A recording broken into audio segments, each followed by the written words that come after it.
Hello friends, welcome back to Swaggy Amma, and today we are back with another delicious recipe from the Kerala cuisine. We'll be seeing how to make a sweet recipe. It can also be made as a prasad or nivedyam. It is nothing but unniyappam. To prepare this recipe, the ingredients which we would require would be 1 cup of idli rice or raw rice, 2 small size banana. Traditionally for this recipe, Palayam Kotte or apple banana is used, but here I have used baby banana or Nyali Puvan. You can use any banana of your choice, but make sure not to add more than 1/3 cup of roughly chopped banana for 1 cup of rice. Next, 1 cup of grated jaggery or 1.5 blocks of jaggery, 2 to 3 tablespoons of chopped coconut,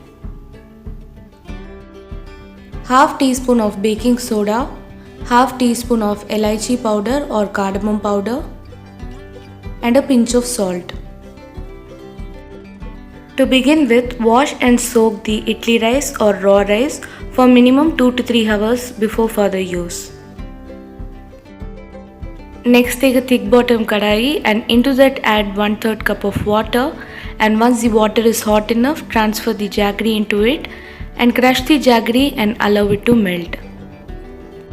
For this recipe, we just need the jaggery to melt and not one string consistency. Once the jaggery has melted, allow this to cool down in room temperature before further use. Next, take the banana and chop them roughly.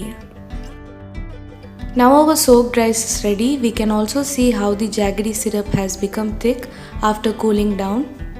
Next, take a mixer jar and transfer the rice, jaggery and banana into it, and make sure not to add any water and grind this into a fine batter.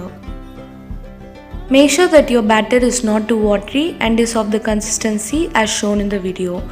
Once your batter is ready, allow this to ferment for minimum 8 hours before further use. Next, take a tadka pan and into that add 2 tablespoons of coconut oil or ghee and transfer the chopped coconut into it and saute and cook this until they turn golden brown.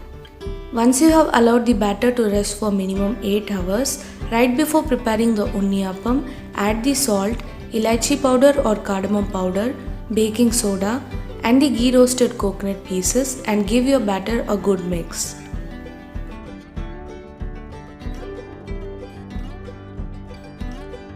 Next, take a unniyappa chatti and fill the pits with ghee or coconut oil, and once the oil is really hot enough, lower the flame to low to medium and transfer the batter into it. Now allow this to cook in low to medium flame for another 2 to 3 minutes. Once one side is perfectly cooked, flip and cook the other side as well for another 2 to 3 minutes in low to medium flame. Now our delicious unniyappams are ready. Now prepare the rest of the unniyappam as well in the similar way with the leftover batter. We can prepare a total 20 to 21 unniyappam with the prepared batter. Now transfer this into a serving bowl and enjoy your dish. We can see that our unniyappams are well cooked and it is crusty and hard from the outside and also soft and well cooked on the inside. So do try this at home and do let me know on how it was in the comment section. If you like this video, do not forget to give us a thumbs up and to share it along with your friends. Thank you for watching and do not forget to like, follow and subscribe Swaggy Amma in Facebook, Instagram and YouTube.